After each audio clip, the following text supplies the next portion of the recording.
नमस्कार, मैं हूं शुभ मिश्रा और आप सभी दर्शकों का अन्नदाता कार्यक्रम में स्वागत करती हूं।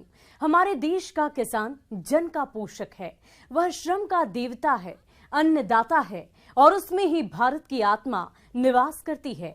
ऐसे ही किसानों की प्रगति के लिए हम खेती बाड़ी से जुड़ी हुई बहुत सी नई लाभकारी जानकारियां हर रोज सुबह लेकर आते हैं। तो चलिए कार्यक्रम शुरू करने से पहले देखते हैं क्या है आज अन्नदाता में। जायद सूरजमुखी की खेती करना है लाभकारी। अरहर की फसल में समय रहते करें कीट रोग नियंत्रण।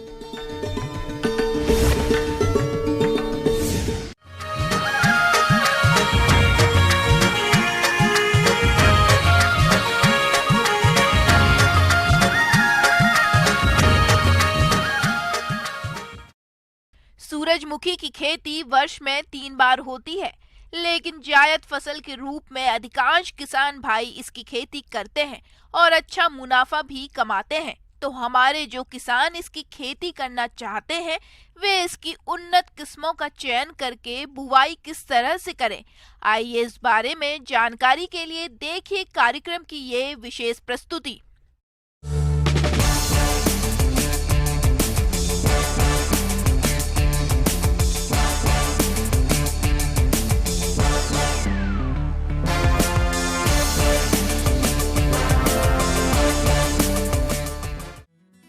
सूरजमुखी, जिसे तिलहनी फसल के रूप में जाना जाता है और बेहतर मुनाफा देने के कारण इसे नकदी फसल के रूप में भी जाना जाता है।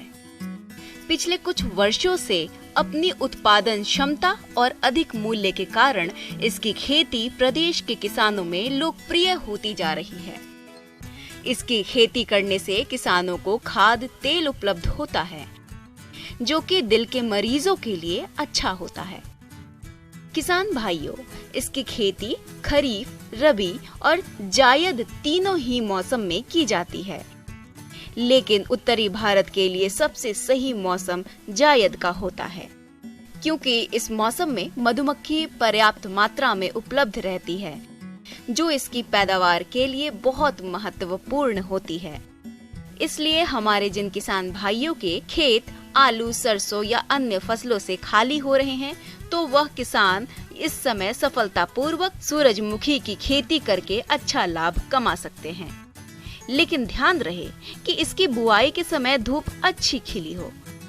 किसान भाइयों, इसकी खेती के लिए अच्छे जल निकासी वाली दोमट मिट्टी, जिसमें जैविक पदार्थ अधिकांश मात्रा में हो, अच्छी होती है। खेत की तैयारी के समय एक जुताई मिट्टी पलटने वाले हल से और 2 जुताइयां कल्टीवेटर से करके पाटा लगाकर खेत को भुरभुरा करके समतल कर लेना चाहिए। अब बात आती है खाद और उर्वरक प्रबंधन की। तो 20 टन सड़ी हुई गोबर की खाद, 125 किलोग्राम यूरिया, 130 किलोग्राम DAP और 70 किलोग्राम MOP प्रति हेक्टेयर प्रयोग में लाएं, जिसमें यूरिया की 40 किलोग्राम और अन्य खाद उर्वरकों की पूरी मात्रा बुआई के समय दें और शेष यूरिया का प्रयोग आप खड़ी फसल में 2 बार में टॉप ड्रेसिंग के रूप में कर दें, जिससे आपके फसल की बढ़वार अच्छी होगी। किसान भाइयों, सूरजमुखी की खेती के लिए आप इसकी संकुल प्रजाति मॉडर्न और सूर्या का चयन करें, जो 75 से 80 दिनों में तैयार हो जाती है और इनकी औसत उपज क्षमता 10 से 12 कुंतल प्रति हेक्टेयर होती है। इसके अलावा जो किसान भाई इसकी संकर प्रजातियों की खेती करना चाहते हैं, तो वह इसकी KVSH1 SH 3322 का चयन करें, जो 90 से 95 दिनों में पककर तैयार हो जाती है, जिनकी औसत उपज क्षमता 18 से 20 कुंतल प्रति हेक्टेयर है। जहां तक बीज दर की बात है, तो इसकी संकुल प्रजातियों का 12 से 15 किलोग्राम और संकर प्रजातियों का 5 से 6 किलोग्राम बीज प्रति हेक्टेयर आवश्यकता पड़ती है। बीजों को हमेशा किसी प्रमाणित संस्था से ही खरीदें। किसान भाइयों, बुआई से पहले बीजों को 12 घंटे पानी में डुबोकर और उसके बाद 3 से 4 घंटे छायादार स्थान में सुखाकर बुआई करने से बीजों का अच्छा अंकुरण होता है। बुआई से पहले 2.5 ग्राम कार्बेंडाइजिम प्रति किलोग्राम बीजों को उपचारित कर लें। उसके बाद ही बीजों की बुआई करें। बीजों की बुआई लाइनों में करें, जिसमें लाइन से लाइन 60 सेंटीमीटर और पौधे से पौधे 30 सेंटीमीटर की दूरी रखते हुए सीड ड्रिल की सहायता से बीजों की बुआई करें। सूरजमुखी फसल को खरपतवारों से बचाने के लिए पेंडीमेथिलीन खरपतवार नाशी की 3.3 लीटर मात्रा को 700 से 800 लीटर पानी में घोलकर प्रति हेक्टेयर की दर से बुआई के 2 दिनों के अंदर स्प्रे कर दें, जिससे खरपतवारों का जमाव नहीं होगा और फसल खरपतवार मुक्त रहकर बढ़वार अच्छी करेगी और ऐसी फसल से आगे चलकर किसान भाइयों को अच्छी उपज की प्राप्ति होगी। किसान भाइयों, अभी तक आपने खेती से जुड़ी हुई कुछ उपयोगी जानकारियां देखी। अब लेते हैं एक छोटा सा ब्रेक, जल्द ही लौटेंगे और कार्यक्रम में आगे भी है खेती बाड़ी से जुड़ी महत्वपूर्ण जानकारियां, तो बने रहिए हमारे साथ।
और ब्रेक के बाद आप सभी दर्शकों का अन्नदाता में स्वागत है।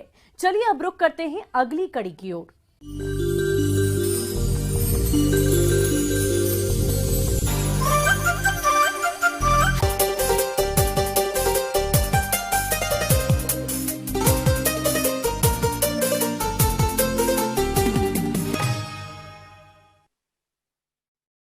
अरहर की खेती करके प्रदेश के किसान भाई अच्छा लाभ कमाते हैं, लेकिन कभी कभी कीट और रोगों के प्रकोप से फसल खराब हो जाती है, जिससे अरहर के उत्पादन में कमी होने लगती है और किसानों को आर्थिक नुकसान होता है।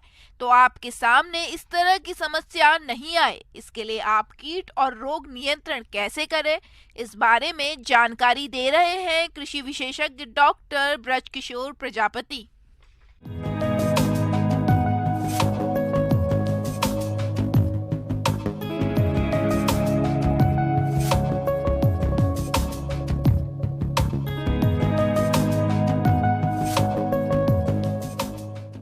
और आज जो है हम अरहर की फसल में कीट बीमारियों पर समसामयिक चर्चा करना चाहेंगे, क्योंकि वर्तमान में जो है कई दिनों से हमारे ज़िले में जो है बदरी लगी हुई थी, बादल छाया हुआ था, जिसके कारण जो है कीट लगने की संभावना जो है मुख्यतः देखने को मिलेगी।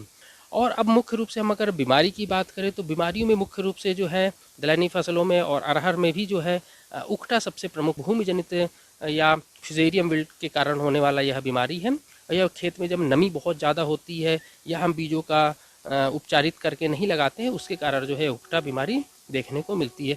उकटा को आप सामान्यतः बीज जब अंकुरण होता है उसके तीसरे हफ्ते से लेकर फसल पकने तक की अवस्था तक जो है यह आपको खेतों में देखने को मिलेगा। इसमें जो है पत्तियां आपकी जो है पीली पड़ के झुक जाती हैं, उसके बाद जो है अधिकता होने पर काले पड़कर जो है मुरझा जाते हैं। आप अगर जड़ से उखाड़ेंगे तो आप देखेंगे इसकी जड़ को अगर आप तने को बीच से चीरते हैं तो उसमें काले भूरे रंग की जो धारियाँ आपको देखने को मिलेंगी।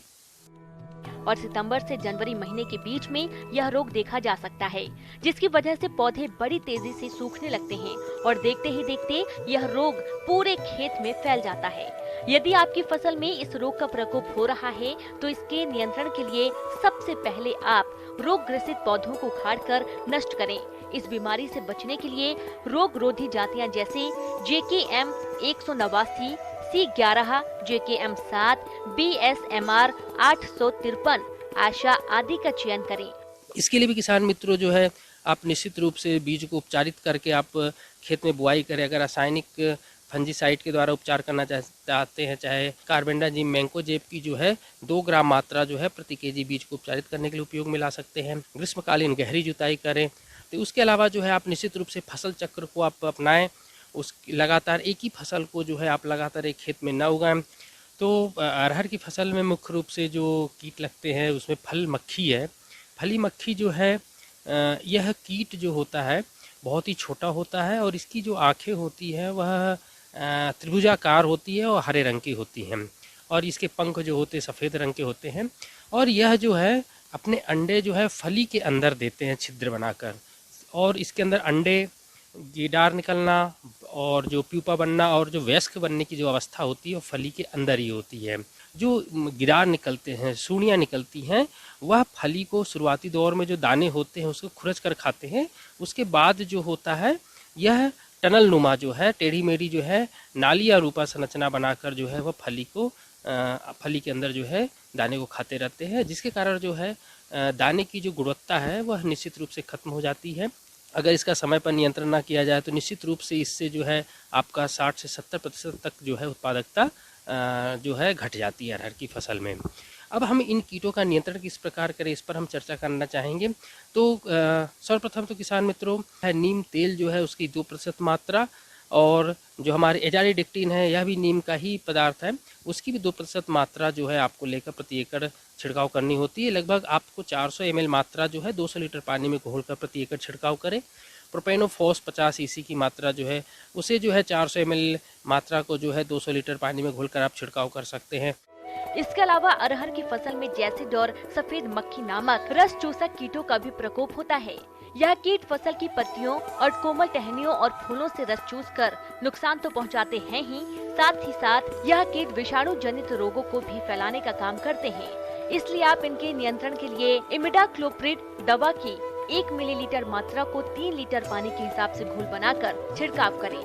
अब इसके बाद जो है फली भेदक कीट जो होता है हेलिकोबर्पा, यह जो है दलहनी फसल में मुख्यतः सबसे प्रमुख कीटों में से एक होता है और यह जो है इसकी जो मादा होते हैं अंडे जो हैं वह पत्तियों के कोमल भाग जो होते हैं या पुष्प होते हैं, फली होते हैं, उस पर जो है अंडे देने का कार्य करते हैं और उससे जो सूढ़ियाँ निकलेंगी, गिडार निकलते हैं, यह शुरुआती दौर में तो पत्तियों को जो खुरच कर खाते हैं।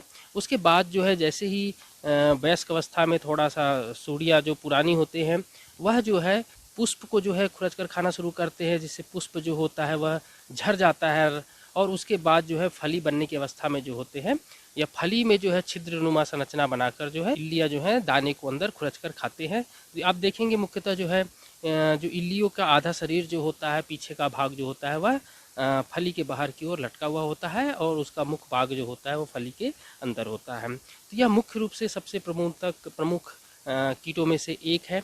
अब हम इन कीटों का नियंत्रण किस प्रकार करें इस पर हम चर्चा करना चाहेंगे।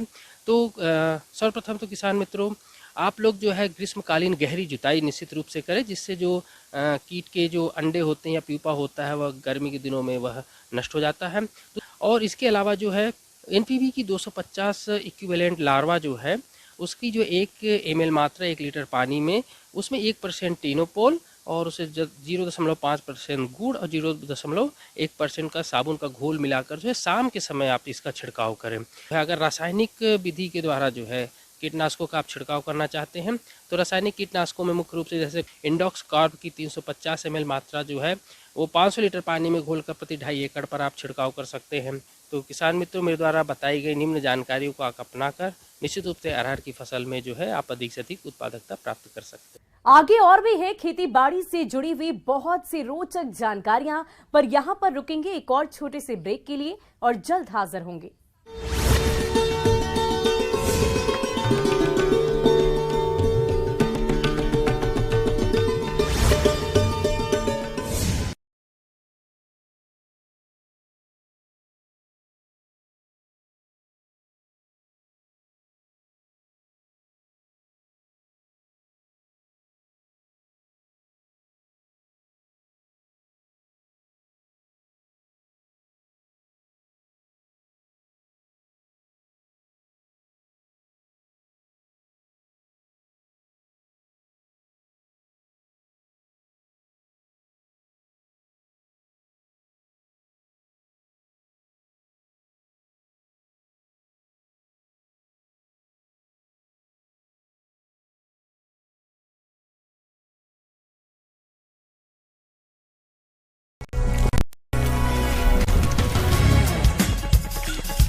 और ब्रेक के बाद एक बार फिर से आप सभी दर्शकों का अन्नदाता कार्यक्रम में स्वागत है। बढ़ते हैं अगली प्रस्तुति की ओर।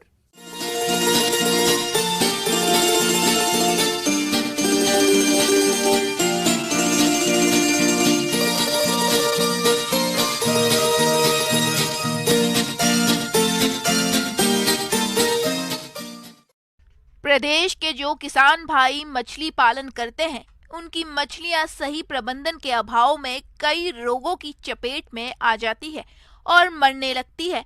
ऐसे में किसानों को भारी नुकसान उठाना पड़ता है। तो इससे बचने के लिए किसान सही समय पर रोगों की पहचान कर उनकी रोकथाम कैसे करें, इस बारे में जानकारी दे रही हैं मत्स्य विशेषज्ञ डॉक्टर स्पिता विश्वास।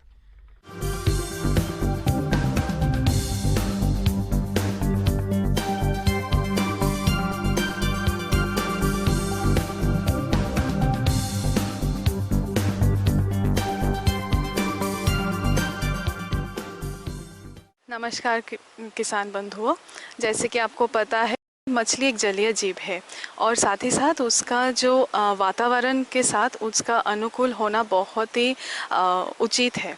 जबकि तापमात्रा जाड़ा के समय जब निम्न तापमात्रा बन जाता है तो मछली के वृद्धि में और साथ ही साथ उसके रोग ग्रस्त भी शुरू हो जाता है।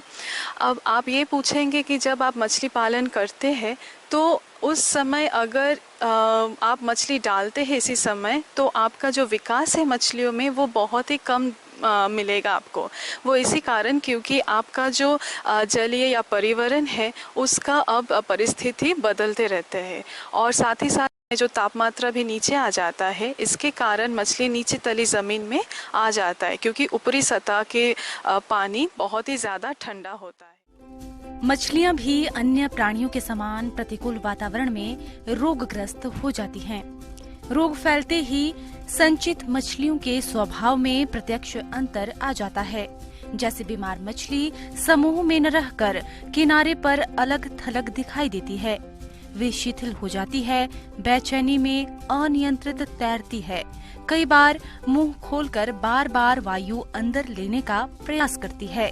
शरीर तथा गलफड़े फूलना, शरीर की त्वचा फटना और उससे खून आना आदि लक्षण दिखाई देते हैं। अगर मछलियों में होने वाले इन रोग के कारणों की बात करें तो तालाब का कुप्रबंधन, पानी की गुणवत्ता, तापमान, पीएच, ऑक्सीजन, कार्बन डाइऑक्साइड आदि की असंतुलित मात्रा मछली के लिए घातक होती है। कई बार रोगजनक जीवाणु और विषाणु पानी में रहते हैं। जब मछली प्रतिकूल परिस्थिति में कमजोर हो जाती है तो उस पर जीवाणु या फिर विषाणु आक्रमण करके रोगग्रसित कर देते हैं, जिससे मछली की बढ़वार रुक जाती है तथा कालांतर में तालाब में मछली मरने भी लगती है। और इसी समय मान लीजिए 15 दिसंबर से जनवरी तक इसी समय एक रोग यानी एपिजोटिक अल्सरेटिव सिंड्रोम, जो कि आप लाल घाव के नाम पे भी जानते हैं, तो ये रोग बहुत ही ज़्यादा परिमाण मात्रा में मिलता है और इसी रोग को आप लोगों को नियंत्रण करना है। आप घरेलू पद्धति में भी इसको नियंत्रण कर सकते हैं या फिर आप इसको कुछ दवाई के ज़रिए भी नियंत्रण कर सकता है। ICAR सिफा के द्वारा सिफैक्स नामक एक दवाई मिल रहा है मार्केट में। उसको आप 1 लीटर दवाई आप प्रति हेक्टेयर में उसको डाल सकते हैं घुलित अवस्था में, और नहीं तो आप जर्मेडिन 20 400 ml प्रति एकड़ में भी इस्तेमाल कर सकते हैं। ये दोनों दवाई आपको मार्केट में मिल जाएगा। अगर आप घरेलू पद्धति का बात करते हैं तो आपको जो चूना है, चूना के साथ आपको हल्दी मिलाना पड़ेगा, यानी 40 kg चूना के साथ आप 4 किलो हल्दी आप मिलाएंगे। मिलाने के वो प्रति एकड़ में आपको उसको देना पड़ेगा, प्रयोग करना पड़ेगा आपके तालाबों के पानी पे। ये बात हमेशा ध्यान रखिए, जब भी आप घरेलू पद्धति को जब आप उपचार के रूप से इस्तेमाल करते हैं तो हमेशा ये ध्यान रखें कि आपका मछली में रोगग्रस्त है कि नहीं। अगर रोगग्रस्त ज़्यादा मात्रा में है तो आपको हर 1 हफ्ते के अंतराल में ही ये घरेलू पद्धति को आपको इस्तेमाल करना पड़ेगा। इसका असर धीरे धीरे होगा और आपका रोगग्रस्त से आपको ये बहुत ही ज़्यादा कम हो जाएगा। ड्रॉम्पसी रोग ये रोग उन पोखरों में होता है जहां पर्याप्त भोजन की कमी होती है। इसमें मछली की धड़ उसके सिर के अनुपात में काफी पतला हो जाता है और दुर्बल हो जाता है। मछली जब हाइड्रोफिला नामक जीवाणु के संपर्क में आती है तो ये रोग होता है। प्रमुख लक्षण शल्कों का बेहद अधिक मात्रा में गिरना तथा पेट में पानी भर जाता है। इसकी रोकथाम के लिए मछलियों को पर्याप्त भोजन देना व पानी की गुणवत्ता बनाए रखना चाहिए। पोखर में 15 दिन के अंतराल में 100 किलोग्राम प्रति हेक्टेयर की दर से चूना डालें। और एक चीज़ कर सकते हैं आप खाने के साथ में भी, क्योंकि अभी मछली में खाने भोजन की मात्रा कम हो जाएगा, तो आप क्या कीजिएगा, हर 100 मिलीग्राम आप टेरामाइसिन या सल्फाडाइजिन ये आप दवाई ले सकते हैं। उसको आप खाने के साथ, आपका जो भोजन है उसको साथ आप मिला सकते हैं। मिलाने के बाद आप मछलियों में प्रयोग कीजिए। और चौथा, आप 200 किलोग्राम भाखरा चूना प्रति एकड़ भी आप इस्तेमाल कर सकते हैं ताकि वो एक प्रिवेंटिव मेजर की तरह काम करे। तो इसी 4 पहलुओं के ऊपर आप लोग ज़्यादा नजर दीजिए।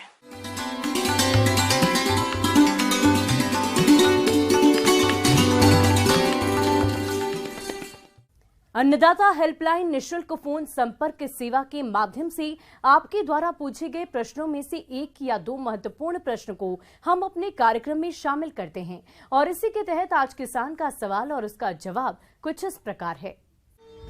आज के अन्नदाता हेल्पलाइन में जिस प्रश्न को कार्यक्रम में शामिल किया गया है उसे पूछा है ग्राम डगरिया, जिला कोटा के किसान भूप सिंह ने।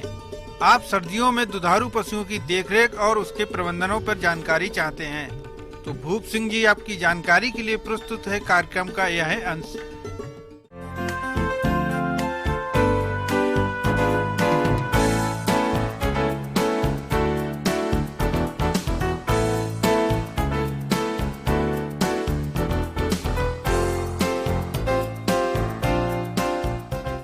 सर्दियों के इस मौसम में पशुओं का कैसे रखरखाव किया जाए, आज के इस टॉपिक में हम इसके ऊपर बात करेंगे।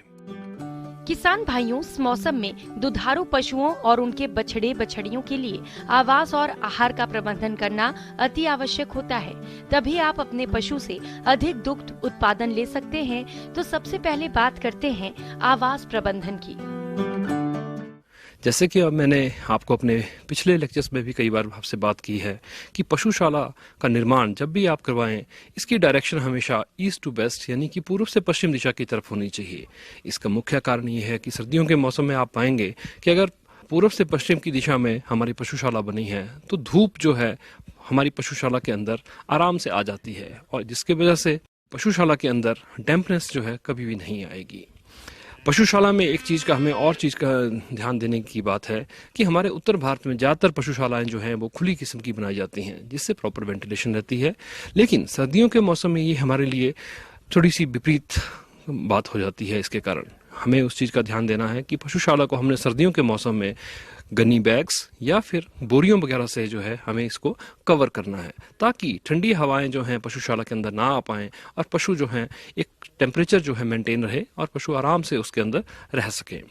एक चीज़ का और ध्यान देने की ज़रूरत है, इस समय पर हमें पशुशाला में जो हमारे फ्लोर्स हैं, जो इसकी बैठने की जगह है, उसमें हमें प्रॉपर किस्म से मैटिंग करनी है।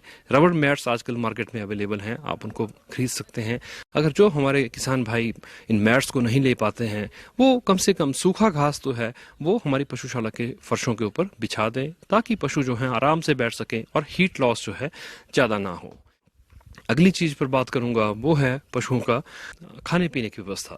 जैसा कि आप जानते हैं कि पशुपालकों का 60 से 70% के बीच खर्चा जो है वो हमारा फीड का होता है और आप देखेंगे इस समय पर पशु जो भी कुछ भी खाता है उसका करीब 25 से 30% जो है वो एनर्जी जो उसकी आती है वो एनर्जी वो अपने शरीर को मेंटेन करने के लिए यूज़ करता है। इस समय पर हमें इस चीज़ का ध्यान देना है कि उसकी रिक्वायरमेंट्स को हमें इंक्रीज फुलफिल करना है और रिक्वायरमेंट्स को हमें उससे ज़्यादा देनी है। इसलिए हम ये कहते हैं कि जो आप पशुओं की डाइट देते हैं उसमें कम से कम 20% जो है एक्स्ट्रा डाइट दें। एक्स्ट्रा डाइट आप जो है उसको फीड के तौर पर दे सकते हैं और उसको सूखे घास के तौर पर।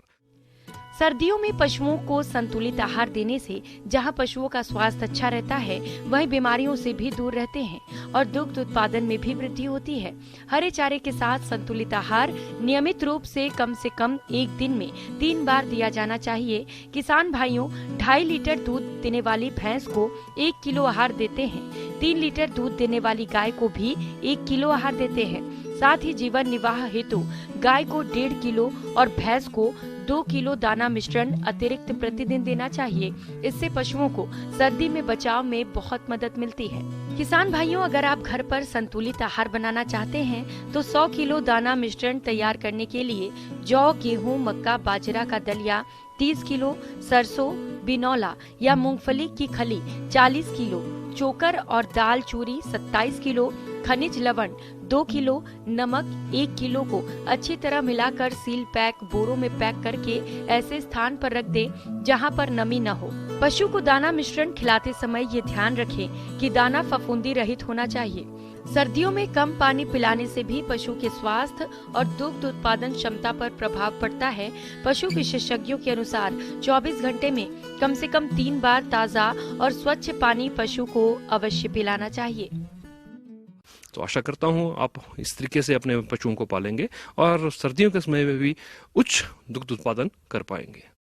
किसान भाइयों, अन्नदाता आपकी सेवा के लिए संकल्परत है। कृषि संबंधित समस्या और सुझाव के लिए आप हमें इस पते पर संपर्क कर सकते हैं। प्रोड्यूसर अन्नदाता news 18 Rajasthan, Ramoji film city, Hyderabad 501512। साथ ही आप हमें ईमेल भी कर सकते हैं। हमारा ईमेल है p18annadatarajasthan@nw18.com। इसके अतिरिक्त आप हमें निःशुल्क हेल्पलाइन नंबर 180088921663 पर सोमवार से लेकर शनिवार सुबह 10 बजे से शाम 4 बजे के बीच संपर्क कर सकते हैं। किसान भाइयों, अब समय हो रहा है आपसे विदा लेने का, तो हमारी अन्नदाता टीम को दीजिए इजाजत। कल फिर आपसे मुलाकात होगी कृषि संबंधित